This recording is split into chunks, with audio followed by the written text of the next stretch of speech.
Oh my goodness! Chrome helmet day. There's no chrome helmets. Y'all quit starting that garbage. Oh man! I don't know. I got nothing for you. I don't know what to say. Has Lacob won the kickoff job? Lacob is going to kick off. Perfect. There you go. There's something right there. He's going to kick off.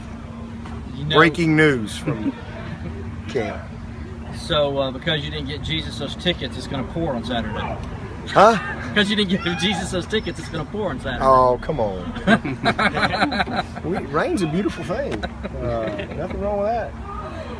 Well, with Lacob, are you proud of the way that he's responded once he's been back and come in and competed? Yep, he's done a nice job. He's done a really nice job. He's been dialed in, and it's really good because Greg is I think earned the trust and has been very consistent. And now you got another guy in there that kind of been there, done that. I think I'm glad that he's going to do the kickoffs. I think it takes a little bit of pressure off of Greg, and then like I said, as far as the field goals and stuff, we'll keep rolling, and hopefully it'll be the Wally Pipp story. All right, but who knows? Hopefully he'll keep performing, and but if not, we feel good about Hammond and what he's done in practice. Has the execution been the way you wanted it to be the past couple of days, considering the layoff? Today was very, very good. Yesterday was a little lethargic. Especially offensively. I thought we were kind of sloshing around. A lot of that goes to the scout team as well. Today was a completely different mentality. Really, on both sides, we got better today. Practice was really good, and again, it starts with the scouts. I mean, those guys were dialed in and gave us a good look, and just kind of, I thought they came with the right mentality today. How do you keep your team from being ready to play today?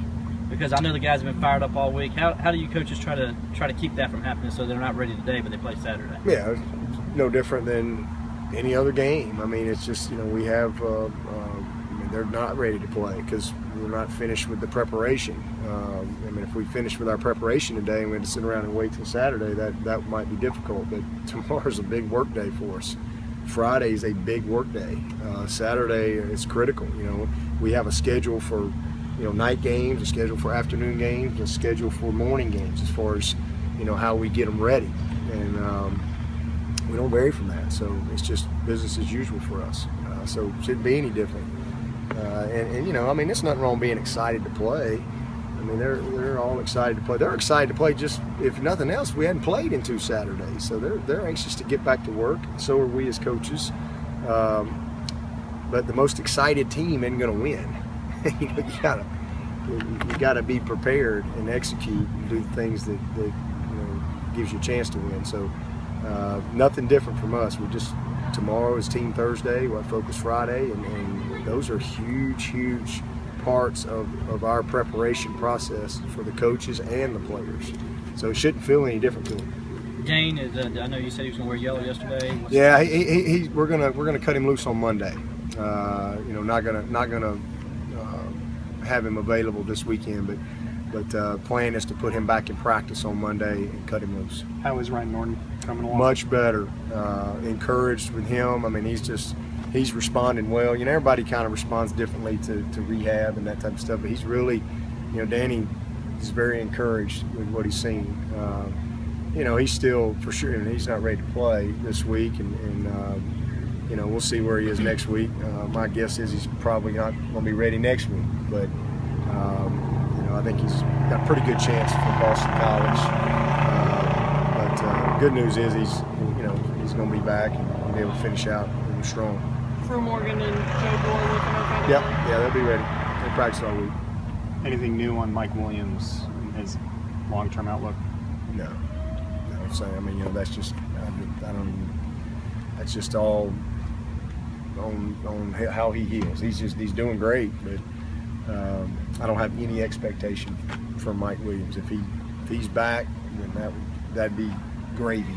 But I don't have any expectation. Yeah, you feel like you have everything shored up on the kick coverage unit, and have you made several changes so far as personnel goes? Not several. We made a few. I mean, it's not necessarily, we got to just do some things better. We got to coach them better and make sure that they understand what we're asking them to do. We got to execute things too. I mean, again, the kick return we gave up, we had two of the best players we got on this team that were totally unblocked. Nobody put us a hand on them, and you couldn't scheme it any better, and neither one of them make the play. And we were poor fundamentally, and so we've gone back and really retaught the fundamentals. And then we did have a young guy that didn't really understand how to squeeze like he needed to, didn't quite do his job, and that's coach. That's just all of us, doing a little bit better job, making sure guys understand. But we did tweak 2 or 3 guys that we got a couple guys just not quite ready for the show yet, and that's okay. But I feel good about the personnel and guys kicking the ball. We just gotta go down there and do our job. Hopefully, Lacob won't be that last line of defense again on Saturday. But if he is, do you feel a little more comfortable with him than Greg Hugel, who's a little bit green in that Not area? really. They're kickers. If Spencer Benton, Yeah. yes. Yeah. Yes. Spencer Benton, I never worried about kicks. But Lacob and Hugel, they'll try hard, but hopefully they can jump on somebody. But, we ain't counting on them. Do you still have the safeties on the outside? I'm not going to get into the scheme of what we do, but we just got to cover the kick better. You mentioned Joe Montana, top player for Notre Dame the other day, but has Tim or anybody given you a history lesson on that 1977 game? Oh Lord, have mercy! Yeah, well, you need my notes. Tim Baray's been talking to me about this game for 3 years, so I know everything there is to know. I think, but I'm sure there's something. Did that help with the scouting report?